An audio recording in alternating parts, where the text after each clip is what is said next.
తెలంగాణలోని వరంగల్ నుండి ఇటీవల ఏ ఉత్పత్తికి జిఐ ట్యాగ్ లభించింది? చపాటా చిలీ. తెలంగాణలోని రైతులకు ఒక ముఖ్యమైన పరిణామంలో టమోటో మిరప అని కూడా పిలువబడే చపాటా మిరపకాయ భౌగోళిక సూచిక అనగా జిఐ ట్యాగ్ను పొందింది. ఈ మైలురాయి వరంగల్ ప్రాంతంలోని దాదాపు 20,000 మంది రైతులకు వారి ఆదాయాన్ని మరియు ఈ ప్రత్యేకమైన మిరప రకానికి మార్కెట్ డిమాండ్ను పెంచడం ద్వారా ప్రయోజనం చేకూరుస్తుందని భావిస్తున్నారు. ఇటీవల ఏ రాష్ట్రానికి చెందిన సాంప్రదాయ గిరిజన హస్తకళ అయిన కన్నడి పయాకు భౌగోళిక సూచిక అనగా జిఐ ట్యాగ్ లభించింది? కేరళ. కేరళకు చెందిన సాంప్రదాయ గిరిజన హస్తకళ అయిన కన్నడి పాయాకు భౌగోళిక సూచిక లభించింది. కన్నడి పాయాకు అనే పేరు దాని మెరిసే ప్రతిబింబించే డిజైన్ కారణంగా అద్దం చేప అని కూడా అర్థం. ఇది శీతాకాలంలో వెచ్చగా మరియు వేసవి కాలంలో చల్లగా ఉంటుంది. ఈ చేతి పనులను ప్రధానంగా ఇడుక్కి, త్రిశూరు, ఎర్నాకుళం మరియు పాలక్కడ్ జిల్లాల్లోని ఊరాలి, మన్నన్, ముతువా, మలయన్, కదర్, ఉలాడాన్, మలయరాయన్ మరియు హిల్ పులియా వంటి గిరిజన వర్గాలు చేస్తాయి. వైబ్రెంట్ విలేజ్ ప్రోగ్రాంను ఏ మంత్రిత్వ శాఖ అమలు చేస్తున్నది? హోంమంత్రిత్వ శాఖ, the ministry of home affairs. సరిహద్దు గ్రామాల కోసం 6,839 కోట్ల వ్యయంతో వైబ్రెంట్ విలేజెస్ ప్రోగ్రాం యొక్క 2వ దశను కేంద్ర మంత్రివర్గం ఆమోదించింది. అంతర్జాతీయ సరిహద్దు సమీపంలోని గ్రామాల సమగ్ర అభివృద్ధి కోసం వైబ్రెంట్ విలేజ్ ప్రోగ్రాం 2023లో ప్రారంభించబడింది. మొదటి దశలో అరుణాచల్ ప్రదేశ్, హిమాచల్ ప్రదేశ్, సిక్కిం, ఉత్తరాఖండ్ మరియు లడఖ్లోని 19 జిల్లాల్లోని ఉత్తర సరిహద్దు వెంబడి 46 బ్లాకులలోని గ్రామాలను కవర్ చేశారు. 2వ దశలో జీవనోపాధి, శ్రేయస్సు మరియు భద్రతను పెంచడానికి గుజరాత్, రాజస్థాన్ మరియు పంజాబ్లను కవర్ చేస్తారు. వైబ్రెంట్ విలేజ్ ప్రోగ్రామును కేంద్ర హోంమంత్రిత్వ శాఖ అమలు చేస్తుంది. ఇటీవల ఏ దేశ ప్రధానమంత్రి భారత ప్రధాని నరేంద్ర మోదీకి పాలీ భాషలో ఉన్న త్రిపిటక కాపీని బహుమతిగా ఇచ్చారు? థాయిలాండ్ ప్రధానమంత్రి. థాయిలాండ్ ప్రధానమంత్రి భారత ప్రధానమంత్రికి పాలీ భాషలో ఉన్న త్రిపిటక ప్రతిని బహుమతిగా ఇచ్చారు. త్రిపిటక అంటే 3 బుట్టలు. ఇది పాలీ భాషలో రాయబడిన బౌద్ధ గ్రంథాల సమాహారం మరియు ఇది థెరవాడ బౌద్ధం యొక్క ప్రధాన భాగం. వినయ పీఠకంలో సంఘ అని పిలువబడే సన్యాసులు మరియు సన్యాసుల కోసం నియమాలు మరియు మార్గదర్శకాలు ఉంటాయి. సుత్త పీఠకంలో గౌతమ బుద్ధుని ఉపన్యాసాలు మరియు బోధనలు ఉంటాయి. అభిధమ్మ పీఠకం వాస్తవ యొక్క స్వభావం గురించి లోతైన తాత్విక ఆలోచనలను వివరిస్తుంది. థెరవాడ బౌద్ధ మతం అనేది థెరవాడులు అని పిలువబడే పురాతన బౌద్ధ సాంప్రదాయం అనగా పాత గురువులు. ఇటీవల అంతర్జాతీయ క్రిమినల్ కోర్టు నుండి వైదొలిగిన మొదటి యూరోపియన్ దేశం ఏది? హంగేరీ. హంగేరియన్ ప్రధానమంత్రి విక్టర్ ఓర్బన్ ఏప్రిల్ 3, 2025న తన దేశం అంతర్జాతీయ క్రిమినల్ కోర్టు నుండి వైదొలుగుతున్నట్లు ప్రకటించారు. 2002లో స్థాపించబడిన అంతర్జాతీయ క్రిమినల్ కోర్టు నుండి వైదొలిగిన మొట్టమొదటి యూరోపియన్ దేశం హంగేరీ. హంగేరీకి 4 రోజుల అధికారిక పర్యటనలో ఉన్న ఇజ్రాయెల్ ప్రధానమంత్రి బెంజమిన్ నెతన్యాహును ఐసీసీ అరెస్టు వారెంటు జారీ చేసింది. ఐసీసీ వ్యవస్థాపక సభ్యుడిగా మరియు 1998 రోమ్ శాసనంపై సంతకం చేసిన హంగేరీ అంతర్జాతీయ క్రిమినల్ కోర్టు నుండి వైదొలుగుతున్నట్లు ప్రకటించారు. అంతర్జాతీయ క్రిమినల్ కోర్టు ఏ అంతర్జాతీయ ఒప్పందం ద్వారా స్థాపించబడింది? రోమ్ శాసనం ద్వారా. అంతర్జాతీయ క్రిమినల్ కోర్టు ఒక స్వతంత్ర న్యాయ సంస్థ. నెదర్లాండ్లోని హేగులో ఉంది. తీవ్రమైన ప్రపంచ నేరాలకు కారణమైన వ్యక్తులను విచారించడానికి అంతర్జాతీయ క్రిమినల్ కోర్టు అనగా ఐసీసీ 2002లో స్థాపించబడింది. జూలై 17, 1998న ఆమోదించబడిన అంతర్జాతీయ ఒప్పందం అయిన రోమ్ శాసనం ద్వారా ఐసీసీ సృష్టించబడింది. జూలై 1, 2002న అమల్లోకి వచ్చింది. ఐసీసీ మారణహోమం, యుద్ధ నేరాలు, మానవాళికి వ్యతిరేకంగా నేరాలు మరియు దురాక్రమణ నేరాలను దర్యాప్తు చేసి విచారిస్తుంది. ఇటీవల జాతీయ యువజన అవార్డుతో ఎవరిని సత్కరించారు? ఆకర్ష్ ష్రాఫ్. యువ స్పార్క్ వ్యవస్థాపకుడు ఆకర్ష్ ష్రాఫ్ భారతదేశంలో బాల్య విద్యను పెంపొందించడంలో, ముఖ్యంగా అంగన్వాడీ డిజిటలైజేషన్ మరియు గ్రామీణ విద్యా మౌలిక సదుపాయాలలో ఆవిష్కరణల ద్వారా ఆయన చేసిన మార్గదర్శక ప్రయత్నాలకు ఏప్రిల్ 3, 2025న జాతీయ యువజన అవార్డును అందుకున్నారు.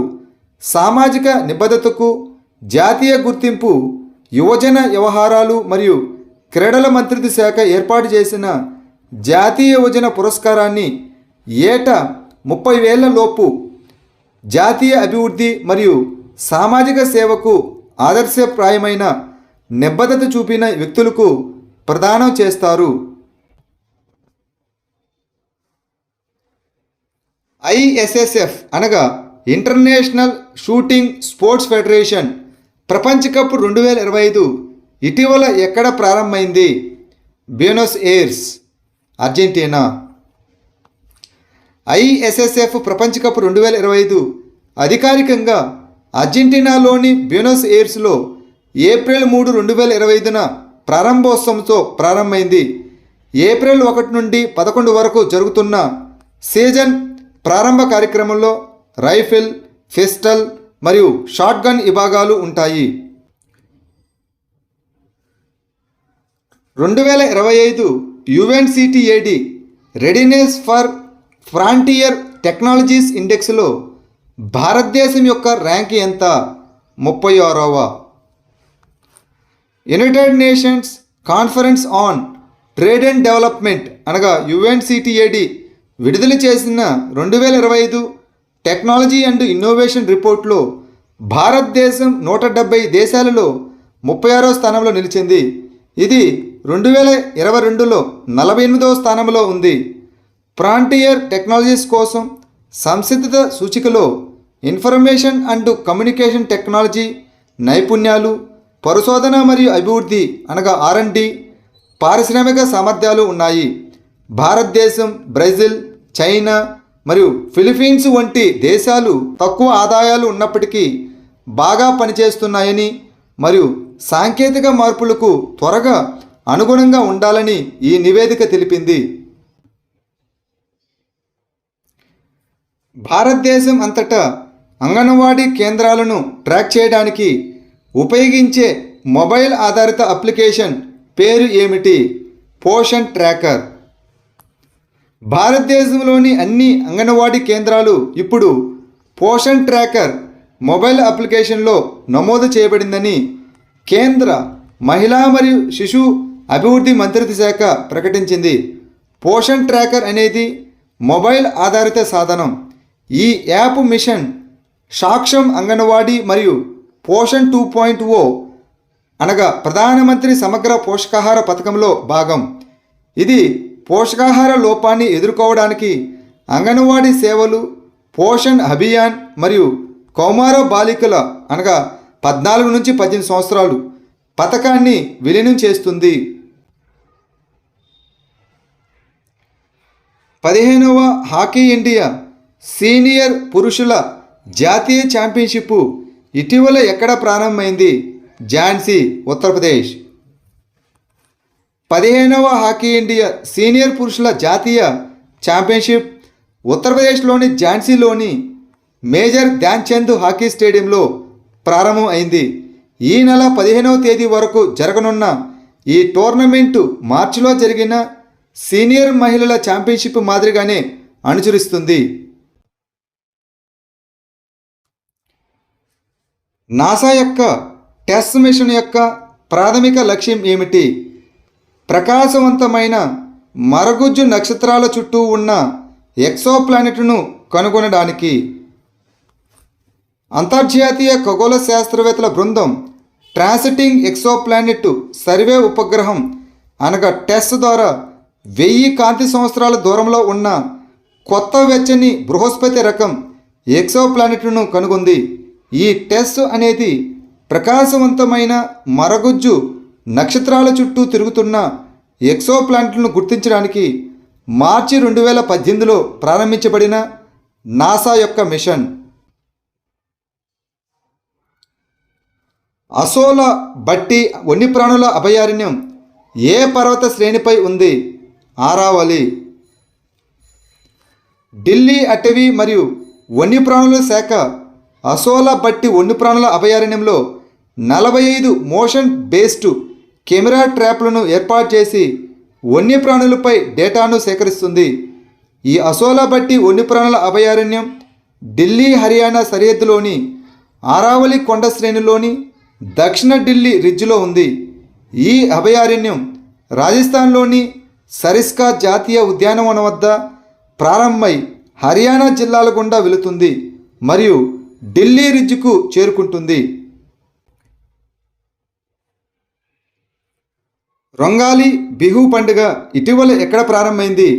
అస్సాం.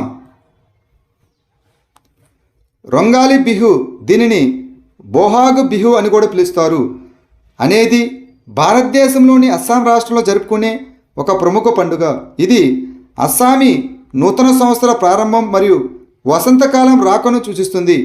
బిహు 3 రకాలు మరియు ఇది భారతదేశంలోని అస్సాం రాష్ట్రానికి ప్రత్యేకమైన ముఖ్యమైన సాంస్కృతిక పండుగ. ఏప్రిల్లో దీనిని రొంగలి లేదా బొహాగు బిహు అంటారు. అక్టోబర్ లేదా నవంబర్లో కొంగలి లేదా కటి బిహు అంటారు. ఫిబ్రవరిలో దీనిని బోగాలి లేదా మాగు బిహు అని అంటారు. ఇటీవల వార్తలో కనిపించిన ధన్సిరి నది ఏ నదికి ఉపనది? బ్రహ్మపుత్ర. నుమాలిగఢ్ రిఫైనరీ లిమిటెడ్ నుండి వెలువడే ప్రమాదకరమైన వ్యర్థాలు ధన్సిరి నదిలోకి విడుదలవుతున్నాయని, ఇది స్థానిక పర్యావరణ వ్యవస్థకు ముప్పు కలిగిస్తుందని పర్యావరణవేత్తలు కేంద్ర కాలుష్య నియంత్రణ బోర్డుకి ఆందోళన వ్యక్తం చేశారు. ఈ ధన్సిరి నది అస్సాంలోని గోలాఘాట్ జిల్లా మరియు నాగాలాండ్లోని దిమాపూర్ జిల్లాలకు ప్రధాన నది మరియు బ్రహ్మపుత్ర నదికి కీలకమైన ఉపనది. ఇది నాగాలాండ్లోని లైసాంగ్ శిఖరం నుండి ఉద్భవించి వివిధ దశల ద్వారా దాదాపు 352 కిలోమీటర్లు ప్రవహించి అస్సాంలోని ధన్సిరి ముక్కు వద్ద బ్రహ్మపుత్ర నదిలో విలీనం అవుతుంది. ఇటీవల వార్తలో కనిపించిన హార్డ్ మరియు మెక్డొనాల్డ్ దీవులు ఏ సముద్రంలో ఉన్నాయి? హిందూ మహాసముద్రంలో. హార్డ్ మరియు మెక్డొనాల్డ్ దీవులకు అమెరికాకు ఎటువంటి ఎగుమతులు లేనప్పటికీ ఈ దీవుల నుండి దిగుమతులపై యునైటెడ్ స్టేట్స్ ఆఫ్ అమెరికా అధ్యక్షుడు 10% సుంకం విధించారు. ఈ దీవులు దక్షిణ హిందూ మహాసముద్రంలో అగ్నిపర్వత దీవులు. వీటిని ఆస్ట్రేలియన్ ప్రభుత్వం నేరుగా పరిపాలిస్తుంది. అవి 1997 నుండి ఐక్యరాజ్యసమితి విద్య, శాస్త్రీయ మరియు సాంస్కృతిక సంస్థ అయినటువంటి యునెస్కో ప్రపంచ వారసత్వ ప్రదేశంలో ఒక భాగం. ఏ అంతర్జాతీయ వాతావరణ సమావేశంలో బాకు నుండి బెలిం రోడ్ మ్యాప్ను ఆమోదించారు? COP29. బాకు టు బెలిం రోడ్ మ్యాప్కు మద్దతు ఇవ్వాలని బ్రిక్స్ దేశాలైన బ్రెజిల్, రష్యా, చైనా మరియు దక్షిణాఫ్రికాలను భారతదేశం కోరింది. దీనిని 2024లో జరిగిన కాన్ఫరెన్స్ ఆఫ్ ది పార్టీస్ 29 అనగా COP29లో ఆమోదించారు. ప్యారిస్ ఒప్పందం ప్రకారం అభివృద్ధి చెందుతున్న దేశాలు $1.3 ట్రిలియన్ సమీకరించడం ఈ రోడ్ మ్యాప్ యొక్క లక్ష్యం.